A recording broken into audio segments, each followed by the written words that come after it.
Welcome back to Lawrence McKenna channel, where we're talking about, obviously, well, football, as we often do. Jamie's joining me again. Lawrence, hey mate. Brand new studio. We commandeered someone else's wonderful space. Thank you very much to Upload for allowing us in this space. It's lovely. The chairs are much more comfortable than the other ones. I didn't want to say it. Yeah. It's been, like, I would say that's the weirdest weekend of football of the season so far, and possibly that we've seen in 2023. Yeah, there's a hell of a lot to piece apart, and all of it is a little bit internally contradictory. Yeah, like it felt to me like that was a weekend that you maybe would have expected about 2/3 of the way into the season, or a little bit further along. Does that make sense? It felt like post-European football. Yeah, totally. And I guess for Aston Villa it was post-European football. Right. But I was thinking... For everyone. Just sides not being quite complete or results that surprise you. I also like the quality of Brighton coming into the weekend fully fledged, like they look great, and just bombing to a West Ham team. Yeah, more about that in section 2. I think in section 1 where I really want to go is this. I mean, obviously the big headline over the weekend was Liverpool, or one of the two big headlines over the weekend was Liverpool, right? The expectation of this team, what they're able to achieve is, I think, so high. But what there's like a different feeling in reality, if that makes sense. There's like a feeling here where you sort of go, I know, or maybe I don't know, but I feel like there's not a title winning side quite constructed yet. It feels like stages of development. Right. And that's kind of what I'm interested in kind of what I want to chat to you about today, right, is, I'm trying to think of a team that feels like it's ready to go in the Premier League. Can you think of the side that feels closest to ready to go? I don't mean just looking at City based on results. Like if I'd have looked at that City squad at the start of the season, I'd have said, maybe they're good, and this might be like the point I'm actually trying to make. Maybe they're good because so little has changed. Yeah, there's a question of like raw level, where City probably are the top, but then there's this question of, well, relative to themselves, how fully formed are they? Yeah. And if you're asking the question, well, who's the most fully formed? I think Newcastle look about as they did last year, and they look like they understand each other. Yep. Spurs clearly have a long way to go, but are starting to kick on. Liverpool are a really interesting case. So Liverpool are fascinating because I feel like, and I want to lay this out and see if you agree, since Liverpool achieved, and it wasn't even the quad, I think it was actually like the Premier League title or possibly even the Champions League, and everyone went, that team is the team, and they had a really good window. I think a season of about 3 or 4 seasons where, well, 3 out of 4 seasons, should we say, where they felt every game they went into, they were unbeatable, or they were definitely going to at least err on the side of winning. And then the rebuild comes, or any small change came. I think Mane going first felt like the first domino in a series of changes. But that coincided with a lot of other things. And I feel like there's a lot of like flux factors at Liverpool at the moment that are currently, I don't know, like amassing. Yeah, and it's worth shouting a couple of them out individually. Sure, so what do you see? Well, because when we look back at that side, it felt so solid. But actually looking back, maybe it was a little bit built on a house of cards, because you essentially had the legs in the midfield. And look, people get older, but also they've gone through a lot of running and a lot of games. And you spoke about the quad season, a lot of games. You also have Sadio Mane, Roberto Firmino, his level dropping just slightly. But also the way top teams play, the goalposts have kind of moved. So, when Liverpool were playing that 4-3-3, they weren't necessarily facing like a box midfield. Right. And the role of the fullback, the inverted fullback, hadn't been so democratized, let's say. Yeah, like it definitely wasn't everywhere in the game where someone was like, I'll just drop this guy into midfield and we'll just go from there. Like there was this, Pep had done it a couple of times. I think a couple of managers, maybe an Ajax manager along the way, a couple of managers had thought about, I can win the numbers game here. But I think what's weird is Liverpool won, and with a team that had true width in it. Like there was one season where that side got a lot of assists from the two widest players, which are Andy Robertson and Trent Alexander-Arnold, right? And now, I know that you can play a wide team and still try and compress the space on the field, but it seems a lot more teams are trying to go through the middle, and a lot of the build-up is so much more through the middle.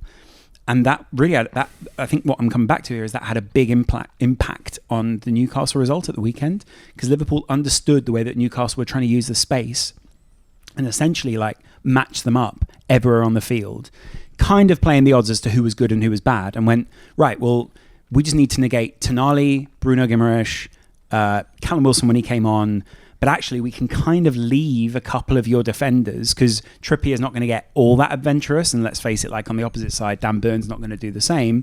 So, go on then, play us with our 10 men and see what happens. And they seem to have an extra man by the end of the game. It's also interesting because when you, as one side, start populating the midfield, you force the opposition to mark you. Right. So there's this honeypot effect in midfields where as teams have gone increasingly narrow, defenses have to go increasingly narrow. Right. And that's why there's this cyclical arm race thing going on. In the context of Liverpool themselves on the weekends, it's really interesting because Trippier usually is probably Newcastle's outlet. But watching the game, it felt like they were so aware of Liverpool's width or the potential for Diaz, Salah, etc. to make an impact, that even when they were a man up, they were still probably more conservative than they should have been. Yeah, and that definitely played into it. They were always aware of the fact that even though Virgil van Dijk had been sent off, they still had a lot of the weapons on the field. What I thought was interesting, kind of to add to your point, but it feeds into the bigger thing around Klopp, where even when they're at their weakest, even when the perception is that Liverpool are down, there is always that almost, it's not a scorpion-like quality, but there is always the potential for them still to hurt you, because Klopp has these kind of fundamental things that feel very Klopp-like, but at the same time they're not as consistent as Pep Guardiola. And so I feel like he's always if Klopp existed in another era of football, should we say, with the Wengers and the Fergusons and those guys, I feel like the virtues of what Klopp does would be so much more celebrated, because he wouldn't have the consistency of a Pep against him, if that makes sense. Yeah, and Liverpool is such a weird one to think about and feel about, because on the one hand, Liverpool away at a point is a good result for every side in the league, City included. And even the 10 men away to Newcastle, you still just think, God, they're sharp. They're dangerous at the top end of the pitch. But also, as a viewer, to bring it back to the start, they're in flux. They are not themselves, really. They still have to work out what the hell they're doing with Alexander-Arnold. They need a midfield player for sure. They had a conversation around selling Salah. So Liverpool are this weird mixture of God, on the one hand, was scared of them, and Newcastle was so scared of them that even at St. James's Park, a goal and a man up, they were whoa, arm's length. But equally, watching Liverpool, you do just think, despite the fact there's a title team in here, you're a level or two below City. And that's actually what I'm trying to work out. I'm trying to work out how, because there have been times where Liverpool have beaten City and then City have gone on to win the league, or Liverpool beat City in the Charity Shield last season. Pep was almost willing to give that. What I'm saying is, I think the way the story is being told around the team, and the way that people judge Jurgen Klopp feels, I don't think it's unfair in any fashion. I feel like that, there's a lot of fairness around it. Sometimes it just maybe feels inaccurate, is what I'm saying. There's a lack of... The inaccuracy comes from this tension, because on their day, Liverpool are possibly the best or one of the best sides in the league, especially at Anfield. Right. And forever they've been a cup side and a Champions League side, etc. But the consistency to go win week in, week out is a slightly different currency, and it's one that City have even in flux. So City haven't been great relative to themselves so far, but they've won 3 games, and they're the only team to win 3 games.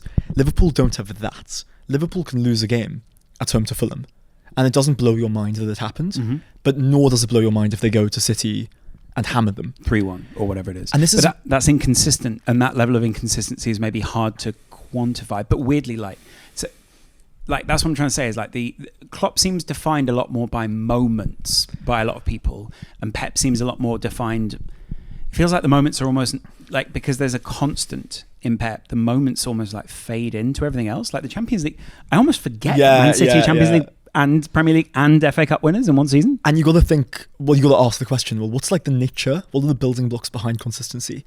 And one of them is a settled way of playing, which Liverpool at the moment are still developing, kind of what are the inverted fullbacks doing, what's the midfield look like. That was what I was going to say was quite interesting, actually. So originally my take on the weekend was Liverpool felt a lot more comfortable once someone like Van Dijk goes off, because they're not trying to play the system that maybe they are set up with at first in the game. But weirdly, they are still playing a very structured form of football. So they're playing the 4-3-2 basically, or 4-2-3 later on when they were trying to get attacking. What was weird about it was it feels a lot like that it comes, or what feels important to them is the confidence in the system. So they were almost more confident with 10 men, because it's there's very little pressure on us in the first place. We can play this kind of hero football. And then to add to that, you've got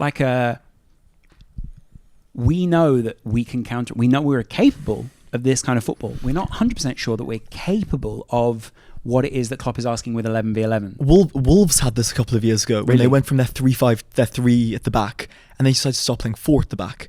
And even though they knew they were comfortable in a 3, and there were times that they had to go to a 3, and they beat City at the Etihad because they were back in their 3.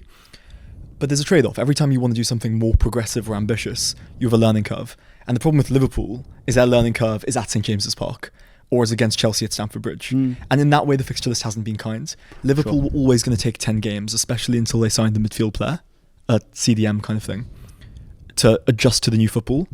And then that's why the fixture list, I think, has been so uniquely unkind, because they're having to do their learning on the job, in the most challenging circumstances. And that's why actually losing Van Dijk in some ways gave them freedom to just play the old hits. But that's kind of, yeah, and play the old hits is such a great way of putting it. Like, because also then when you looked up front, later on, there was it was weird watching Jota and Salah just feed Nunez the ball. Like, it was 3-4 times, very consistently within about 10 minutes. And Newcastle just had no answer for that. I guess they were set up. They were set up for new Liverpool, which is this learning, flux, fullback tucking in. The other thing to say is, like, so much of Liverpool's energy in the old midfield, you know, when you won the European Cup, which was a great time, they don't have that anymore. So, like, the different players in there, McAllister isn't Wijnaldum. Yeah. Nor is Szoboszlai, yeah. Yeah, nor is he. So Newcastle knew what they were playing against, and they sort of flicked a switch, and we went, oh God, you know, we hadn't been prepping for this Liverpool. Yeah.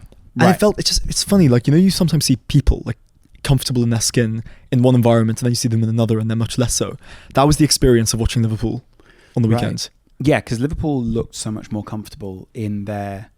It wasn't even default mode. It was just another mode, which wasn't the mode they were being asked to play. And there felt like a certain simplicity to the game that they were being asked to act on, I guess what I was thinking. So my question is, to what degree, because Klopp's always played quote-unquote heavy metal football. See, I don't even know if that's true anymore. I feel like the heavy metal is... I mean, yeah, like you can probably quote like a 442 article or something where the football genre, the music genre changes somehow. They've gone from, like, you know, heavy metal to... whatever, I'm not sure what the new... Well, I mean, it's kind of an interesting analogy because metal also has like acoustic stuff. Sure, right. But even so... And real complexity. Right. That is underappreciated because it's mostly just seen as loud. Yeah, and then, so this analogy actually stretches slightly further. Yeah. But, okay, so Klopp's changed this football a little, for sure, or more than a little. More than a little, quite a lot, yeah. Although, I've got to admit, what was interesting was the team came good last season when they went back to a lot of the fundamentals that Klopp is known for, the pressing and all this. And this is what I'm saying. So even though you can say, well, look, on the fringes, it has changed and he's adapted to the tactical meta of the Premier League, maybe he's just a coach who prefers and is used to and is better at coaching and understands, in broad strokes, quicker, high-pressing, wide football. And it wouldn't be a shock. You know, no one takes offence to the idea that Pep prefers passing football, to use a generalization. So it wouldn't shock me if Klopp was a coach who was just a little bit more heavy metal than harp. And electric harp, by the way, is amazing. I think I see where you're coming from. I guess then that also feeds into how are you meant to analyze this team? Like, how are you meant to, what yardstick are you meant to use against them, right? Because I don't like the amount of people that I hear terrible takes about Liverpool from, and I'd imagine I've also come up with my own terrible takes. But the amount of terrible takes I've heard about Liverpool from, and it's not even about I watch them more than you do, but like people who maybe have other yardsticks for what they want their team to do is really interesting. And there's times in the game where the commentary says things like, they're Liverpool really on the back foot here, or like things are not looking good for this team, and I'm like, really? Like they look relatively okay. It's like the Ancelotti line, like sometimes in football you must suffer. Like, I don't know his French, but the point being, like, but the point being, he's happy for his Real Madrid teams in the Champions League, so just take hits.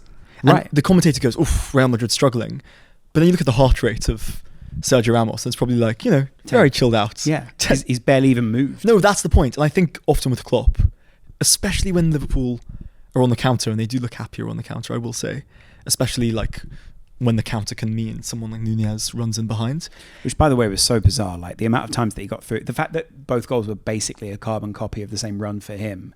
And what was funny was people then said things like chaos. I was like, no, absolute order. Like the one thing that he's being asked to do is just to go back there and just keep running. And obviously it causes chaos, but like he was given a very simple instruction, actually, like something really simple. But there was something unpretentious about it. Right. There was something like Liverpool almost felt like, okay, well, we know what his big strength is, so we're allowed. And I don't mean allowed as in Klopp wasn't allowing them. No, but I just get that. on some level, oh no, we can slip a side foot pass behind Botman, which is how the first goal appears. Yeah. And before that as well, there was like what was interesting about it wasn't always the same for Nunez. So there was another time where Jota combined with him, but it felt like a bit like watching the old Liverpool, and I kind of enjoyed that. I remember looking at it and being like, there's something I remember. Like everything else feels like a new memory. And what's interesting is when you look at their, especially in the midfield, but also some of the strikers, not all the strikers, but some of the front line for Liverpool, their heat maps are massively changing at the moment. So they're like, and this is happening in the Premier League quite a lot with a lot of midfielders. There's not really the same. There's some players who are more fixed and some that are more floaty.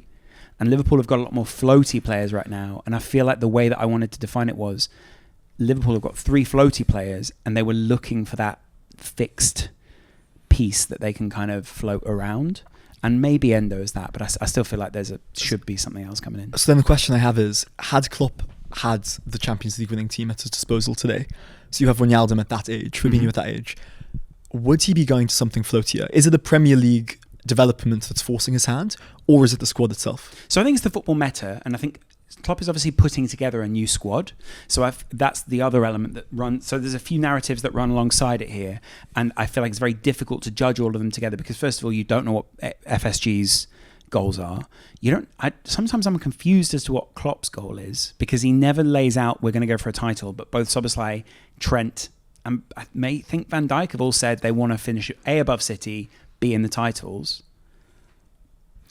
Whereas as an outside viewer, I look at Liverpool and think, you're not getting the title. Well, I think cups plus the team developing so that next year they look like a cohesive version of themselves. I just feel like there's not enough time for that. Like there's kind of there has to be a fast forwarding, or there has to be a faster cohesion. The team can't go 2 seasons in a row where it sort of goes, well, what have we really achieved? Because then I think players like Salah do look at it and say, well, am I winning another title here? What else is coming from this? But it's a necessity, because if you look at City, their development, I mean, they are 7 years into Pep. So even the little pieces change, they change over months and months. Whereas Liverpool, just because the midfield personnel has changed so much, but football has changed so much, they're having to replace players, bring in new players, and change their football all at once, which feels like last year was oh shit, we're in trouble here, we need to adjust. And this year is them adjusting. But candidly, if that turn someone like Salah off, I think take the cash. I mean, this is loose, but take the cash for a 31-year-old and move on. Buy Fernan Torres for 35 million and just... Well slow down. Part 2, we can unpack a little bit of how this team is going to change. Sure. Right, so picking up off the back of that, I'm actually interested to know this. Mo Salah is potentially about to leave Liverpool, right? 150 million, however much money it is. The money is almost... weirdly, with a player like Salah, the money is almost not the thing that you're focusing on, and that's what I kind of like about that whole Liverpool Salah situation. Like, there's huge element of emotion. There's a huge element of talismanic quality to Salah, but there's also an element of all 3 of the front line being gone. On top of that, there's also an element of, we know there is a consistent level of goals there, which it is often well returned. Even on a bad season, Salah's having a good season for Liverpool, right? So all these things they don't want to let go of. But I just wonder how much of it is about like received knowledge that we have of certain players. How much of it is about the idea that we cook up in our heads of these guys that then we're unwilling to let go of? Because... yeah, I mean, it's a great question. I mean, and we can dig into it. So yeah. How many years at the top do you think Salah's still got? Depending on what his role is, I think maybe 2 to 3. Okay, so that's an interesting benchmark.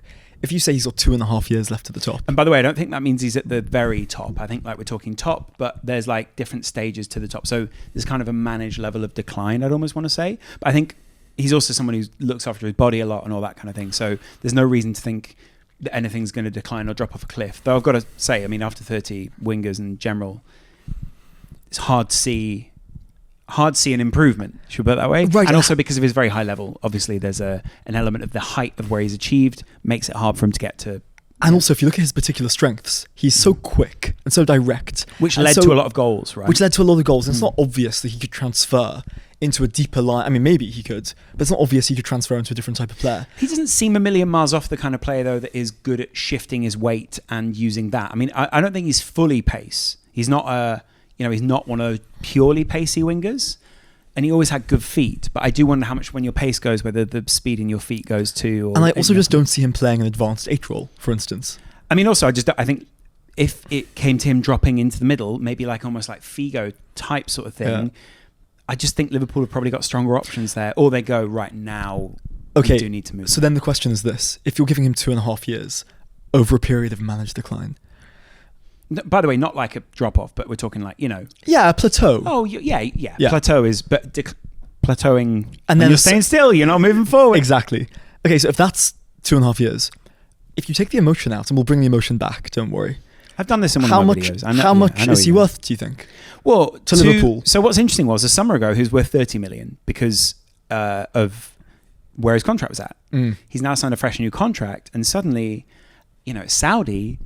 Oh, well, what are we willing to do to get probably, and I've said this again in another video, but I want to unpack it a little bit more, the most prominent Arab player right now, marketably, and also just in terms of I'd say footballing prominence, Yeah, I mean, it's him or Benzema. It's one of the two. Him or Benzema, and Benzema arguably has already made that move, and maybe they're already finding there's benefit to that. I wonder how much the Saudi program is seeing the benefit of having actual relatable people within a market that's going to relate to them. I'm not saying that if you're Muslim, you can't relate to someone who's not Muslim, but I'm saying it's similar to what happened with Salah, just reverse, right? There's a reverse Salah going on with Cristiano Ronaldo where they're like, your wife doesn't wear the same clothes as a lot of the women in our country do. Yeah. You don't dress how we dress. You don't come from the same background. You don't say mashallah. You don't say, just casually in conversation, as much as maybe he's trying to use some of that vernacular.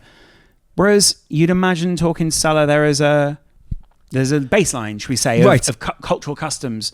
I'm not talking about this from an LBC type perspective, but you get what I mean? No, you're right. I mean, there's a definite feeling of you see it in the boxing. Familiarity, yeah. Yeah, and there's an advantage, there's a price to that. I witnessed it on the weekend with Usyk, not Dubois, because I think both those are Christian backgrounds, but there were some young Muslim fighters there, and it was just quite interesting to see the cultural crossover and respect between the Christians and the Muslims in the room. It's probably an irrelevant point, but it was sort of like when the word inshallah is quite common, as in God willing, and obviously the Christians just say God willing, and it was just quite interesting to see those two cross over, but how it was quite clear that they still knew there was a difference between what the two of them were saying, despite them literally translating as almost exactly the same phrase. The cultural connotations and the context within which it's said, the stage in the sentence it's said, and all these kind of things.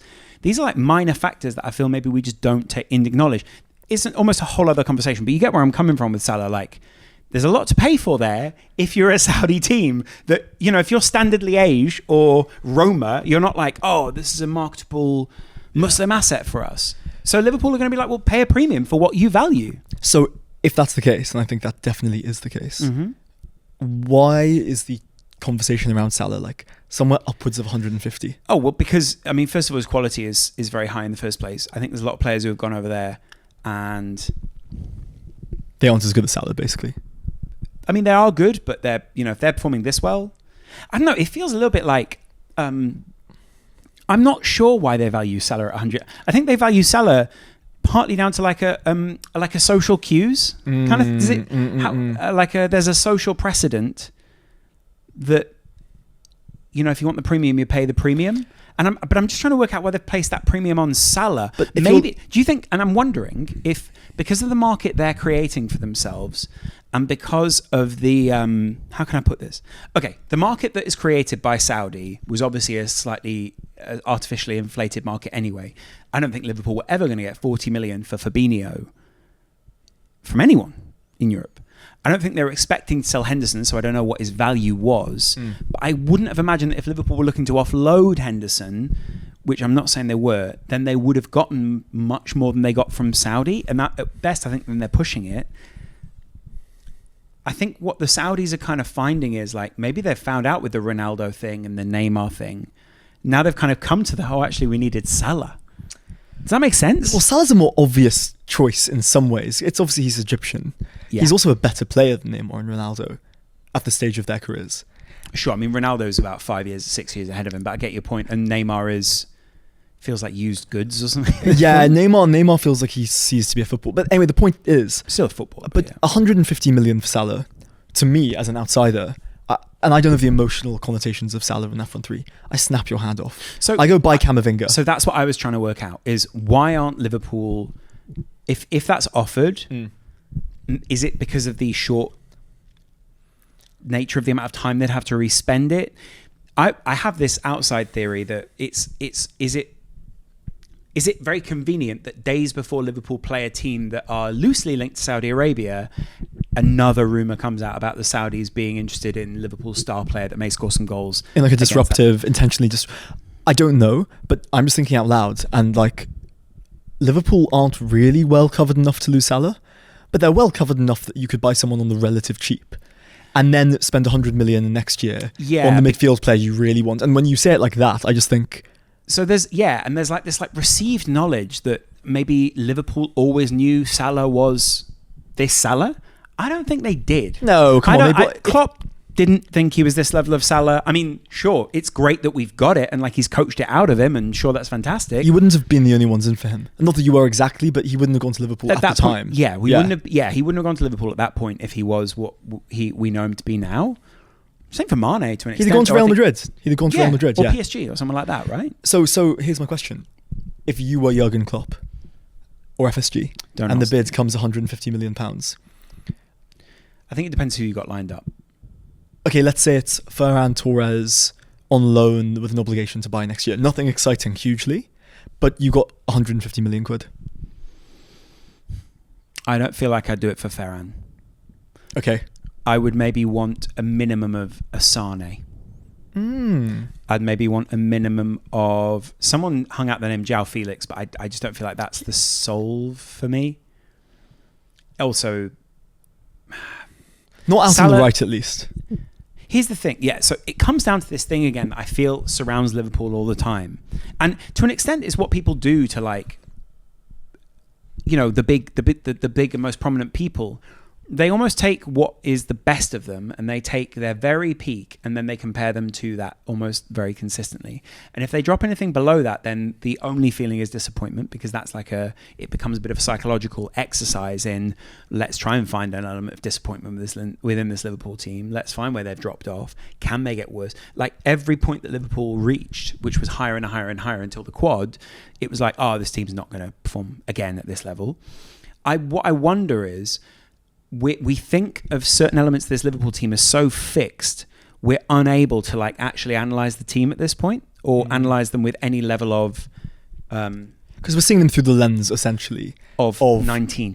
Yeah. Right, and like, even that goes down to like... I mean, if you look at Mo Salah, he, as you say, he has a bad year for Liverpool. He's really had a good year for Liverpool. He had a good year last year. I mean, very healthy year. I mean, if he gets 17 goals in the Premier League, right? Yeah. That's a shocking year for him. Yeah. But it's a very good year in Premier League terms. Yeah, very good year overall, yeah. And, you know, I know Haaland's got his new standards. So do you take the 150 mil with an uninspiring short-term backup, but the knowledge that you have the cash for next summer? What do you think the visuals are of that, I guess, is my question. Like, do you think visually or not the visuals, the optics of it, how do you think it looks? Does it not take the pressure off a Liverpool team in flux? That's what I'm trying to work out. Is like in old Liverpool terms, I learned from the Coutinho transfer of like, if the player doesn't really want to be there and he says I want to go, let him go. Also because I think there's maybe one of the few times where it actually works out for the player that leaves, where it's like you're going to a relatively very easy league. You're going into a league where, you know, there's a lot of benefits for you. Be held up as a hero. You're likely to at least triple your wage, because Neymar 6x'd his wage. So I think Salah might 6 times his wage. Which was what Neymar did. Yeah. Yeah. And the idea there is you sign a 6-year contract at Liverpool or PSG, we'll give that to you in a year. Yeah. Yeah. So there's that, right? And I get it. Like that's generational wealth. 1.7 million or almost 2 million until you retire. And pretty good. He's round the corner from home. I don't think Egypt's all that far away. I think on a private jet, like it's like 4.5 probably, yeah. But I get what you're saying. Sure. Maybe there's something that feels a bit more close to home about flying back from Saudi to Egypt. It is closer. But there is also something interesting because, like Liverpool, we at Wimbledon have a centre forward who's Iraqi Scouse. Yeah. One of my favourite combos. Right, well, that's the point. It's kind of an interesting combo. And the two feel very distant, and then it's kind of awesome that there's a crossover. And he speaks and he sounds Scouse. Al-Mohammadi. There is something nice and circular about. He started it in Egypt, comes to Europe, trials and tribulations through Switzerland and London, up to Liverpool. Probably becomes one of the greatest players Liverpool have ever had. And then, I don't mean this how it sounds, but go home. Returns to his homeland. I'd say, it's not home, but it's returning to something that feels that he would fit it quite nicely. Does that make sense? Yeah, so my confusion then is I don't understand what the pressure is for this season and why it has to be now. Because the truth is Liverpool are in flux. They are in flux anyway, to be honest. There isn't really that defensive midfielder that's obvious that they'd love on the market. Mm-hmm. There may well be next year. Take the cash for Salah, rebuild, take the pressure off Klopp. It's just the patience of like, we're the shit year last year. Can we emotionally accept another mediocre year? What are the visuals of this as well?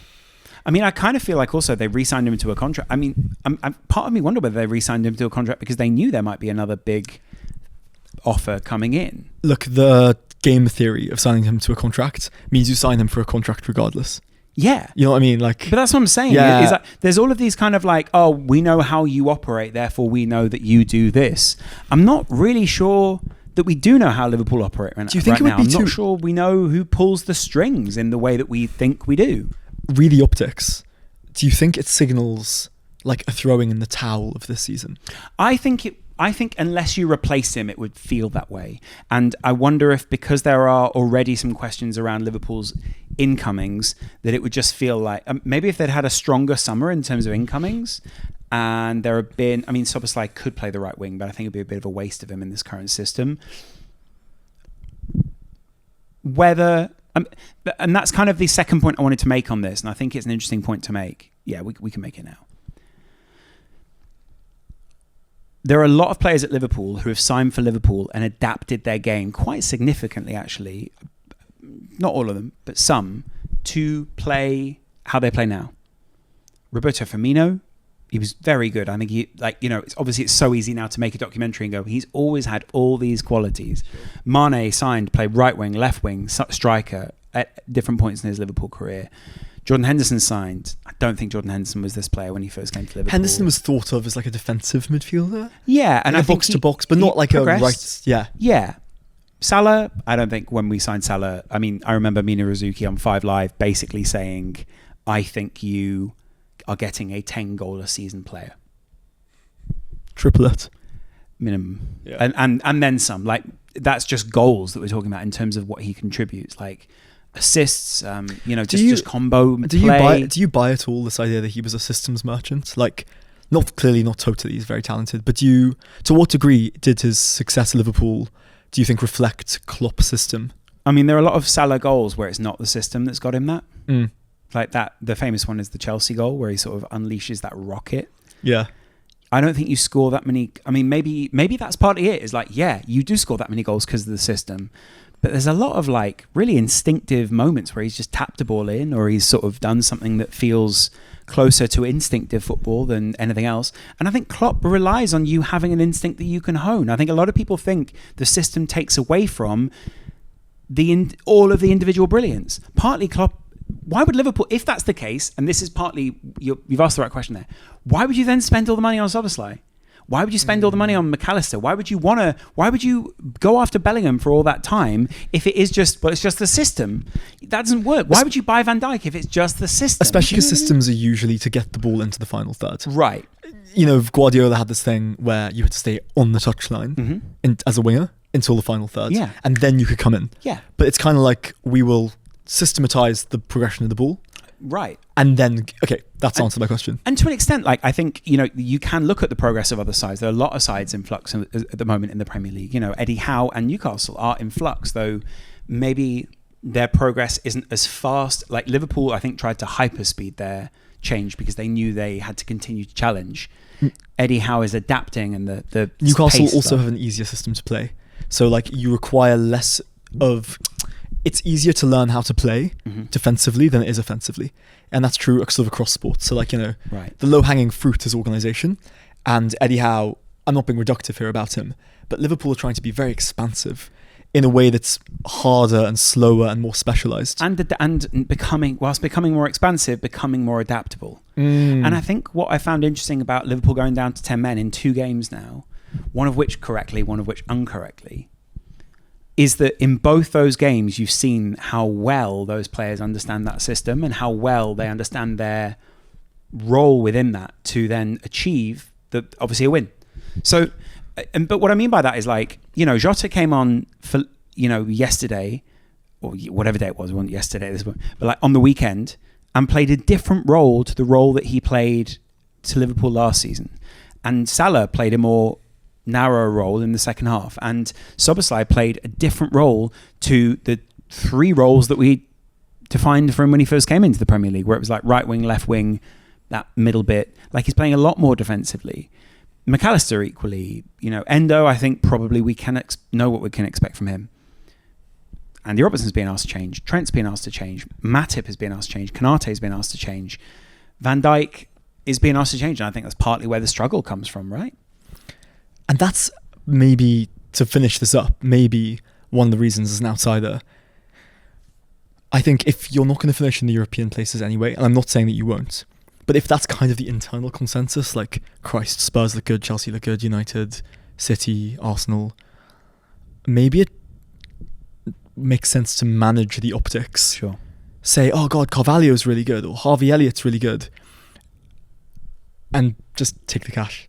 But that's kind of where I'm at, is like if Liverpool is still running the same system, if there is a Moneyball type thing, I think sometimes people think of taking the cash as like acquiescing in some sense. And also because it's Saudi, and Saudi is seen as hegemonically higher up than Liverpool, and that they are in the ascendancy, there's almost like a taboo. And I feel like actually sometimes the best thing you can do is do the taboo. But the issue is it's a social risk, isn't it? There's an element, I think, of social risk attached to getting rid of Salah that at the moment I don't know if FSG and Klopp have in the bank to take. Whereas when they sold Coutinho, it was a bit like, you know what you're doing, like you kind of know where we're going with this, and it never really quite looked like he fit. But you've kind of got blood out of a stone if you get 225 million for Fabinho, Henderson, Salah. Like if you think, like, you really have got blood out of a stone just in terms of the age of the players and where their contracts were at least 6 months ago. And to an extent, you're allowing your team to move on. Like this is where I think with Henderson, Fabinho, Salah, there are 3 players there that at some point in the near future within Klopp's reign, we were going to have to look at moving on. You're not going to get a better offer. You're not going to get a better offer and a happier offer for the player than anywhere else. And also, I think the fans would be accepting of the fact that it's an inflated transfer fee.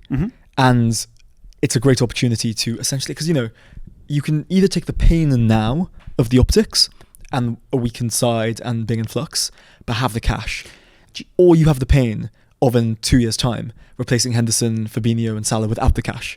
Yeah, without any of that influx. And you have to pick your poison. And I think that's partly it, because I also think Saudi have gone out there and gone, look, we can sign these players for a huge amount of cash, any of them. We can sign anyone we want.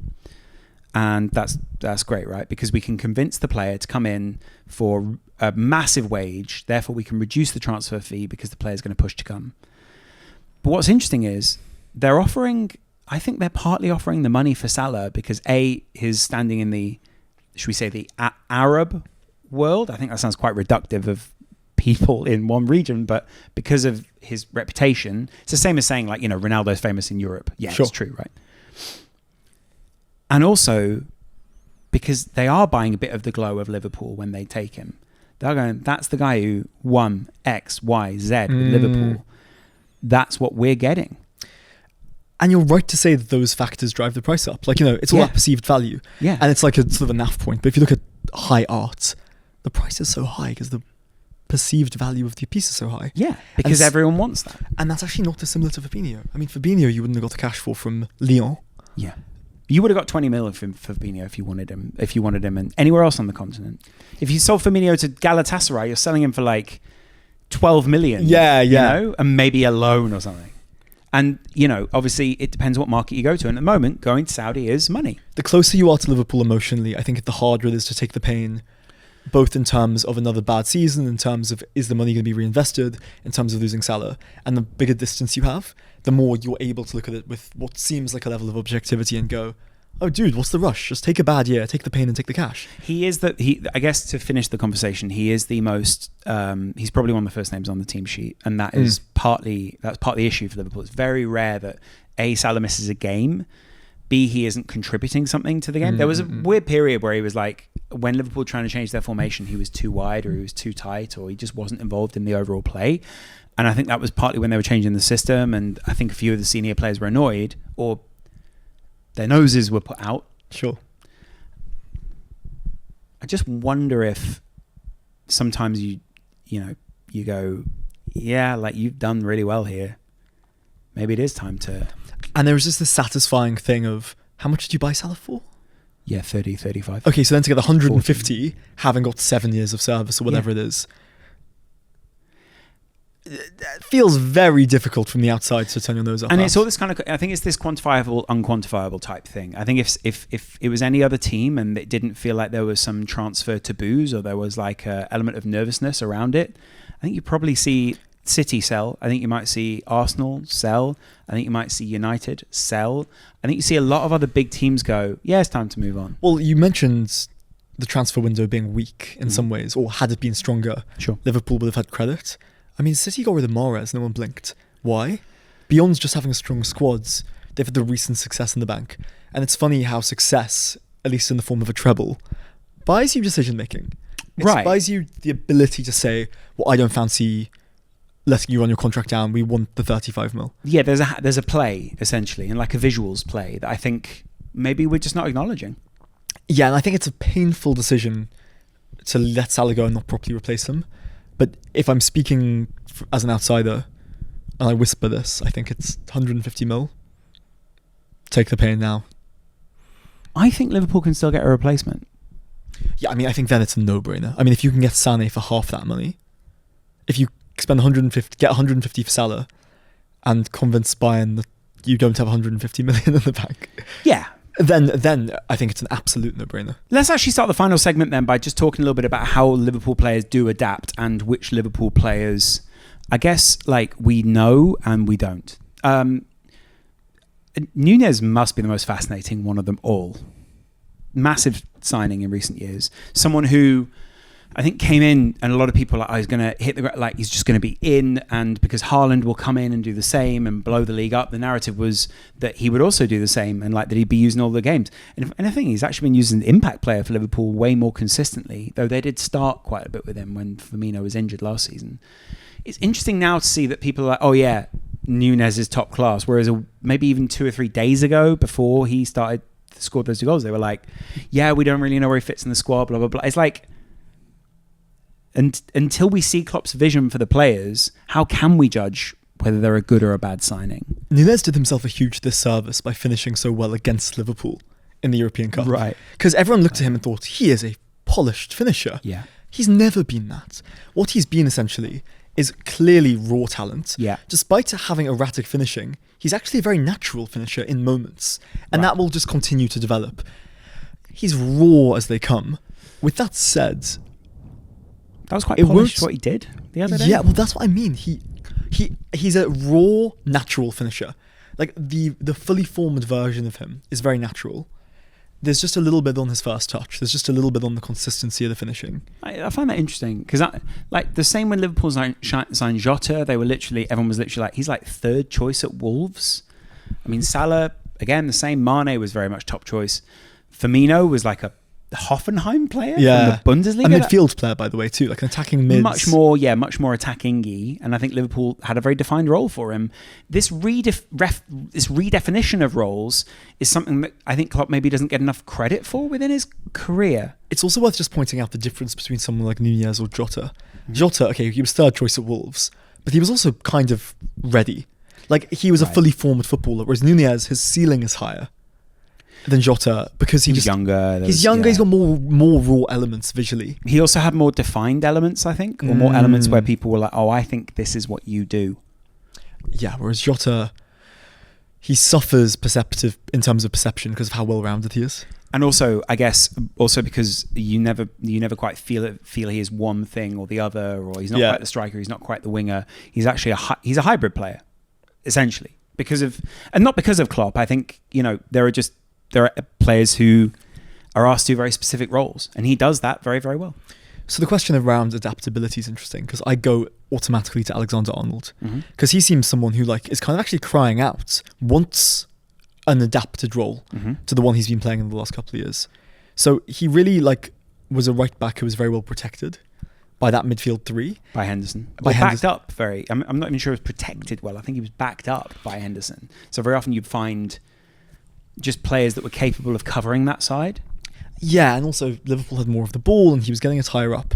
But now in the new version of Liverpool, he probably would like to play something more inverted. More managers now, though, play the odds, though, don't they? More managers now are doing this thing where they, that they'll take a risk in a certain portion of the field. And I think Liverpool, their idea with Alexander-Arnold is that you can compress the space to that side of the field a lot more when Trent Alexander-Arnold isn't in there.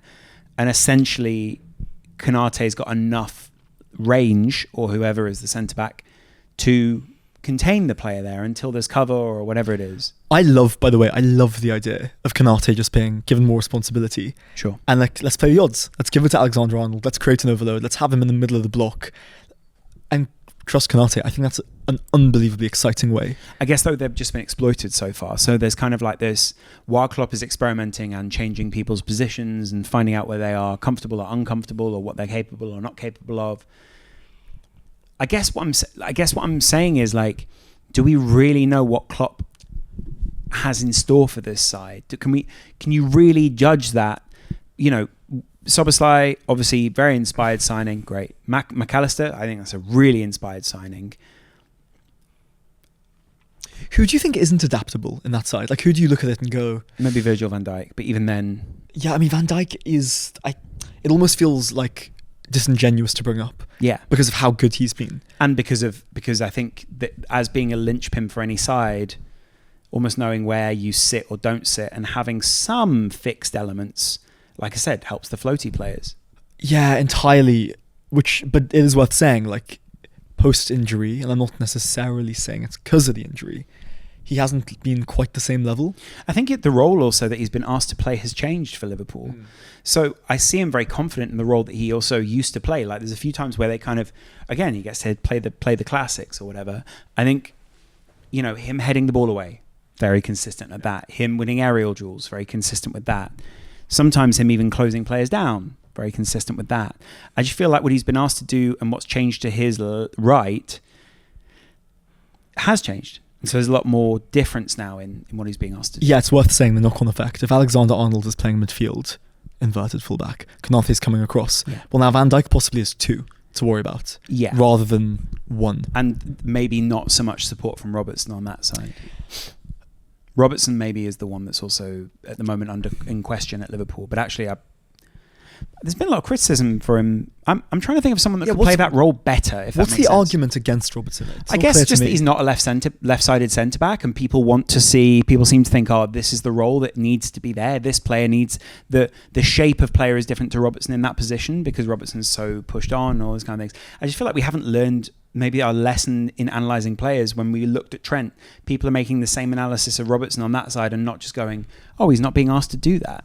That's why I was thinking that's where, again, the fixed idea of 2019 Liverpool, the team you can name entirely 1 to 11, is kind of getting in the way of what we're trying to achieve at Liverpool now. I'm not saying that Klopp's tactics are right, but I don't think that they should be at odds with the old team. It's very difficult to... if you compare Man United in 1999, they won the treble. They won the league the next year, but they had 74 points. Yeah. They were a very different side. And it feels very harsh to compare a team in flux, no Peter Schmeichel, blah, blah, blah, versus... the other team. The team that you could name 1 to 11. Yeah. An interesting thing that just comes up with Andy Robertson is I wonder the role of Ake/Akanji. City play 4 centre-halves. And I wonder to what degree, because Robertson isn't really someone who wants to tuck in Zinchenko style or Ake style. No, but he does get to do this. I know I know it's a weird one, but like people don't seem to give him credit for he's not inverted, he's extroverted on that wing. Yeah, and I wonder whether there's an outside criticism that's maybe misplaced, just because people have looked at City or they've looked at Arsenal and they've gone, left backs must be inverted. And we're missing that Robertson actually is asked to do something totally different by Klopp. Yeah, and also that I think at the moment in Europe, we're very obsessed with positionism and this idea of like, this is the way the system works. Make the system work and you'll win the game. Partly because Pep is kind of seen as that kind of a manager, and I think Klopp's very much, very positional. But Liverpool are also looking at players like Andre from a place where relationism is much more important. And a lot of the midfield, you look at it and you go, you're all being asked to make judgments on what it is that's happening almost constantly and reassessing the game, because we're not playing a traditional 6. Trent's being asked to judge when he can tuck inside, and Konate's being asked to judge where to go when Trent. Like, all these judgments are things that traditionally you don't really have that as a... Like, you don't really have that as a centre-back. You don't have to judge my right-back as... I mean, you do, but you get what I'm saying? Like, it's not the same judgment as a couple of years ago when you knew that right-back was then going to tuck back in. Yeah, now it's just sort of like, now I just have a judgment, and Trent's not tucking in. Yeah, I mean, centre-backs get away with relative murder in as far as we kind of think of them as more interchangeable. Like, full-back is the one that we're talking about now, or the 8, the 6. But centre-backs are kind of plug and play. They're not, but like within reason, they kind of are just plug and play. Yeah. Like, you just think, okay, well, I don't know, if United lost Varane, Lindelof can come in, and we're not having to have this positional conversation around, well, United's build-up is now entirely different. But it's so interesting because, I mean, even if you look at where Arsenal have suffered, where City suffered, I think City suffered in their... They didn't have Ruben... Diaz. Yeah, they didn't have Ruben Diaz for a while. That really hampered them. Like, I know Liverpool lost Van Dijk, and that was like a ha-ha. I think every team at some point has lost him their significant centre-back in recent years and not coped. It shows how personnel are also so key in that. And we're saying plug and play. Yeah, that's what I'm saying. Is Saliba for Arsenal, Ruben Diaz for City. So it might be plug and play systematically, but not in terms of personnel. That's the point. Right. Yeah. So, but there's an element of being able to read the game and then being able to act on that and all those kind of things. That's what I'm saying. Is it can't just be a... You know what's a shame is Joe Gomez, in another world where he never got an injury, feels like there's a version of him where he could have been that covering right-hand mobile centre-half. So I totally understand that. I feel like bringing Konate in obviously changed that. Spend 50 million on Konate. You can't not play him to an extent, especially if you're Liverpool. For sure. On top of that, I think Joe Gomez suffered a crisis of confidence and a significant injury at a time when probably made him not that first choice. And he was happy to take that reduced role for that short period. I think on top of that, having seen what happened last season to him, the humiliation that he went through in Naples, where they were beaten 4-1 and 2 of the goals were his responsibility. I think he was hauled off at half-time. There were other games where he just messed a few things up. I almost congratulate him the other way for the mental stability. Chutzpah. Yeah, to be able to recover from that and even just step back out on the field and go, actually, I'll take a lot of responsibility. Against Newcastle on the weekend, there's a lot of responsibility. Where do you see McAllister's role in that midfield as the time goes on? I think he's another one of those readers of the game, right? Like, he's relational to those other pieces. I think there are players who are more fixed and there are players who are more space aware, should we say. And how do you characterise the difference? So Van Dijk, you judge as... I mean, I know he's always moving around. The team is always moving. Liverpool are always moving. But you would say McAllister has the judgment as to whether he goes 6, 8 or 10. And at any one point, he can make that judgment as long as the other people are in cycle with him, right? So Van Dijk, or the fixed players relatively, are being judged on how well do you do your role, whereas the other players, the floaters, right, are like, well, how well are you adjusting to within the dynamic nature of the sides? Right, and there's kind of, as far as I can tell, there is Van Dijk, Luis Diaz, or whoever's in that role, and Salah, and there's almost like you're stretching out a bed sheet, and then within that, there are people who float and become relational. Which we have an intuitive understanding of, the spine of the team. Yeah, right. Like. But traditionally, it's not the spine. But I see what you're saying, like the fixed elements of the team. It's almost like the framework. Right, and you kind of look at someone, if you look at Spurs, like James Maddison, for instance. Right. You might diagnose as someone who's floating around, But then you might say, well, Højbjerg is a fixed player. Fixed, yeah. So it's not spine. I guess it's like exoskeleton. Right, yeah, exactly, say, right? Exactly. Yeah, and I'm seeing that for a lot of sides right now. You know, Enzo has that kind of element. Bruno Fernandes has that kind of element. I think to an extent, Kevin De Bruyne, although I think Pep's system is obviously so But like complex. Rodri, you would look at as a fixed piece. Yeah. You don't move. And I know, like, here's the thing, is I know there's probably a load of people within every...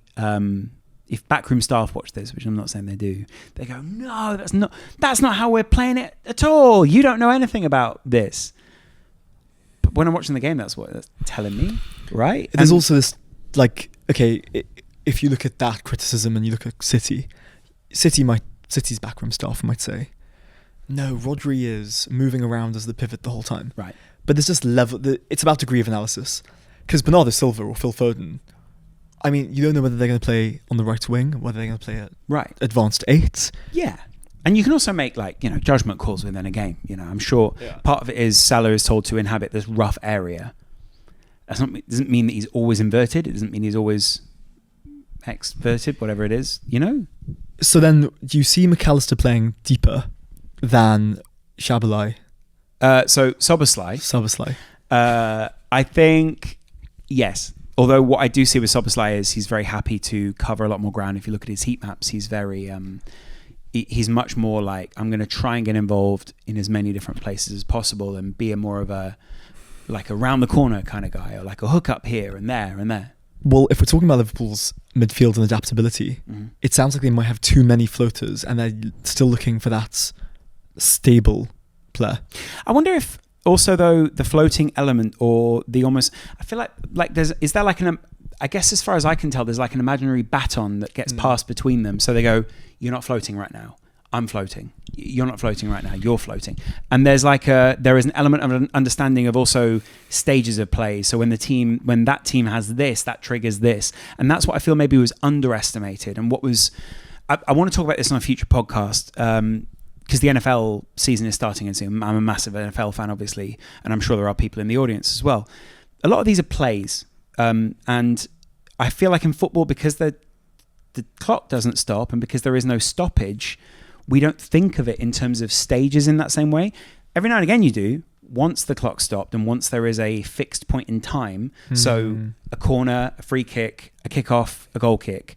You weirdly, like, in relation to that event, then go first phase, second phase, third phase. We literally have the second phase right, for corners. Because, and I think in open play, I know in open play, there are also phases, right? And, you know, the goal that stands out to me, and I kind of wanted to recreate this in another podcast, but it was Bayern Munich, Virgil van Dijk, ball up to Mane, feels very, and there's even an angle of it, very quarterback to wide receiver. Sure. Gets it, touchdown. And I thought that's a play that you've read and gone to enact. And you've read their defense, you've read everything else, and you've gone, this is the play that we go for. Go. And that's the best explanation for why defensive midfield players are going for 100 million. Because they are the conductors of those plays. Or they're either able to protect the person who's conducting. So yes. Caicedo would have protected Trent. Or they, if anything, what I'd say is they're actually the protectors of those people that conduct that. So they're like the defensive line that allows the quarterback to do what it is that he does. But the interesting bit is it's only in reference to open play as plays, you can actually see the significance. Absolutely. Because otherwise you say it's just a 10-yard pass. But it's also, Mane was the most overt of all of them, I think. And also that was what was interesting. So I'm skipping all over the place. First of all, let's go through the Mane thing. Mane had these things which I used to watch. Mane was so interesting to watch as someone who wanted to analyse the game. I'm not saying I analyse it well, but I wanted to analyse the game. Because you'd see him like make a look at someone or start this run here or start this run there, and then someone else would do something else, and then someone else would do something else, and there would be like a rotation that was very clear, and suddenly Mane is one-on-one with a defender that he wasn't really meant to be, or he's one-on-one with a winger, and you see Andy Robertson's absolutely busting a gut to get down the wing. That was what seemed and felt like it was happening to me with Núñez on the weekend. It was like the rest of the team knew exactly what was going to happen as soon as he came on the field. And Salah and Jota were like, right, we are the guys who are making the dummy runs, or we're the ones who are supplying X. That's what happens in American football. Is it's like everyone knows whether they're running vertical, horizontal, what kind of lines they're going to run, what their path is. And it's weird because that's why I thought both Nunez goals were so unusual. Sometimes in American football, they go, let's do that one again. How often does that happen in football more recently? I mean, I can think of and not so vertically. Sometimes you get City scoring the same goal where it's pulled back, but not like that same ball and that same run. It wasn't the exact same ball, but it was the exact same run, and basically the same angle and position that he finished from. Different finishes, by the way, which I thought was really interesting. He didn't finish far corner. One was like floor, the other one was like bounced. As well, Lofted. you see quite often, you'll see like a pass from midfield, just go to nobody and go up for a goal kick. You think, what's going on there? No. It's a pattern of play. Yeah, and there's someone who's misread the pattern, or they've gone a bit early, or whatever it is. Yeah, or they've thought it was another pattern. Right, and you see that so often. That happens in every big side, and that's what I'm saying here is I think there's like an element of... How does that interact then? Because when you say it like that, yeah, I think the fact that Liverpool are in flux is an issue for them because they're still developing this stuff. Yeah. Do you think that the fact that top level football is so play-like and there's a series of coordinated plays, do you think that counts against a team like Liverpool who are still learning the ropes with each other? I get what you're saying. I think it's a great question. I don't know if I can judge how far along they are. I think, though, there are elements where this team is smart enough to do plays. I think that's partly why Jordan Henderson was so important. He was so vocal. He was so... right, yeah. Yeah, there was a quarterback element to him, which was cool. And maybe Trent weirdly feels like a young quarterback, like finding his voice, finding his... Yeah, but what is it that I do? Do I like... Am I a Hail Mary kind of passer? Or am I going to break the chains? Like, what's the... what is it here that you're capable of? And I feel like there's different players that run this Liverpool team now, and to an extent you got to build around those guys. Like I'm just talking in generalism, so I don't even know what I'm saying here, but you get what I'm saying. There's I feel like the general patterns of play are now changing at Liverpool, and that's because they're now trying to suit them to different players than they were before, and that's because the midfield structure's almost entirely changed. And even if they had the legs, you mentioned this earlier on the pod, they'd have had to have changed anyway. Yeah. Because the football meta's changed. You didn't have teams playing against the three. Yeah. You'd lose with a three now. City lost with a three. Yeah, well, the point is a three's not enough. Yeah. You need at least the four. Like the box. But even, we talk about the four in the box. Behind just near your own goal in the box, there's a line that sees a lot of the ball. Right. So, I guess broadly, we've not really set out to answer any questions with Liverpool. I think we have. There's mini questions or mini answers we've maybe come to. I feel like what I'm saying is this time of flux is pain. People want to define what it is that Liverpool are, and it's very easy actually to define what a team is when they're winning. They're winners. But there's a lot of flux going on in the Premier League right now because of the evolution of the play that's going on at the moment, because you can't really say, this is the style of play. There was the 4-5-1 era, the 4-3-3 era, the 4-4-2 era, the WM. There's eras. If you had to define it, you would say, 4-4-2 got beaten by 4-3-3 because they were outnumbered in midfield. Yeah. This is kind of an extension of that, where we're now having another couple of players in midfield, but they're coming from strange places. They're coming from the fullback area. Right, which also is because the fullback and the profile of the fullback has changed to a degree where now you can ask them to play that. Whereas... Yeah, Tony Hibbert, I don't know why I'm picking on him, but couldn't play central midfield in the way that Timber. Right. And if you had Timber 20 years ago, I'm not convinced he's a left back. Yeah, he's a central midfield. He's a central midfield player, yeah. And that's kind of the point here is, I think in this flux time, especially for the Liverpools, the Cities, all these teams, I think it's very different kinds of flux. What I'm saying is the need to define seems a little heavy to me right now. Yeah. And it seems a bit reductive of what quite a few managers are trying to achieve. I think that's a great place to leave it. Awesome. Thanks a lot for joining us on this podcast, guys. Really appreciate it. If you haven't already hit the subscribe button, then please do hit it. If you enjoyed it, good. Let us know down in the comments below what it is that you think is going on at Liverpool at the moment. If you don't know, get down in the comments below and float your theory. We look forward to hearing from it. Until then, thanks a lot, Jamie, for joining me. Thanks for having me. We'll see you guys later.